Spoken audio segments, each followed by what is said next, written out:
আসসালামু আলাইকুম ভিউয়ার্স, আপনাদের জন্য আজকে নিয়ে এসেছি লাল শাক। খুব সহজে খুব দ্রুত সময়ে কিভাবে লাল শাকটা রান্না করতে হয় সেটাই আমি দেখিয়ে দিচ্ছি। খুব সিম্পল এই রান্নাটা।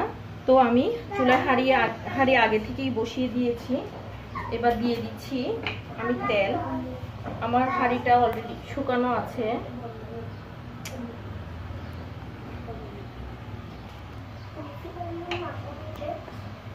আমার তেলটা গরম হলে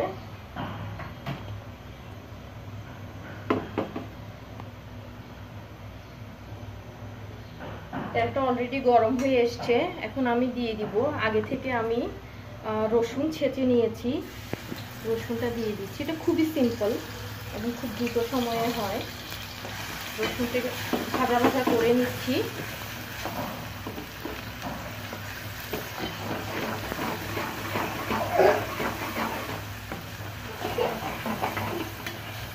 রসুনটা একটু ভাজা ভাজা হয়ে আসলে এ পর্যায়ে আমি দিয়ে দিব সামান্য পরিমাণ লবণ। সামান্য বলতে পরিমাণ মতো, এটা আপনার স্বাদ মতো দিয়ে নেবেন।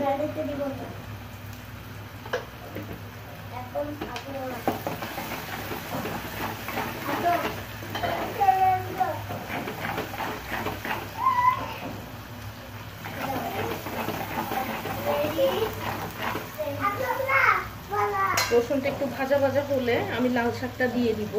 এটা তার কোনো ইনগ্রিডিয়েন্টস আমরা ইউজ করব না, 2-1টা শুকনো মরিচ দিব শুধু। তো ভিউয়ার্স দেখতেই পাচ্ছেন রসুনটা ভাজা ভাজা হয়ে এসছে অলমোস্ট। আমি এখন লাল শাকটা দিয়ে দিচ্ছি। বিসমিল্লাহ।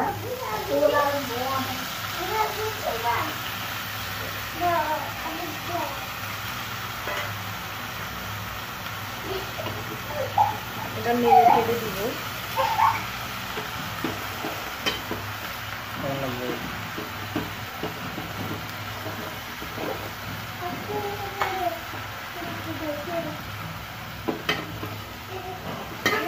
এটা খুবই সিম্পল।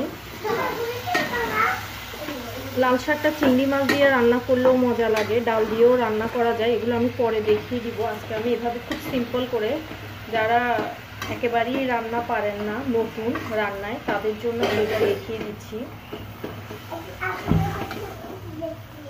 রসুনটা একটু বেশি দিয়েছি আমি, রসুনটা স্বাস্থ্যের জন্য ভালো, এই জন্য। 2-3 মিনিটের ভিতরেই রান্নাটা হয়ে যায়। অলরেডি আমার লাল শাক নরম হয়ে এসছে। আমি এই পর্যায়ে ভিউয়ার্স, আমার লাল শাকটা 3 মিনিট চুলায় ছিল। এ পর্যায়ে আমি এভাবে আগে থেকেই মরিচ ভেজে রেখেছিলাম, এই যে এভাবে একটু হাত দিয়ে গুঁড়া করে দিচ্ছি। আমার বাচ্চারা ঝাল খেতে পারবে না বিধায় আমি 2টা দিলাম। আপনারা বেশি ঝাল খেলে আরো বাড়িয়ে দিতে পারেন। এভাবে একটু দিয়ে নিলাম, তাহলে একটু শাক থেকে ভালো একটা ফ্লেভার বের হবে। তো আমি এভাবে নেড়ে দিচ্ছি। এখন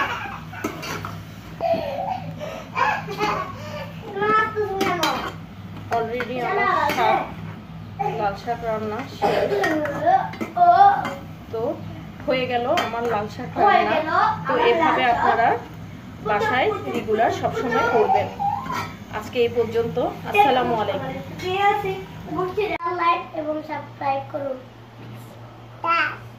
সাবস্ক্রাইব। মুন্ডাই না কি বলতো? সরি,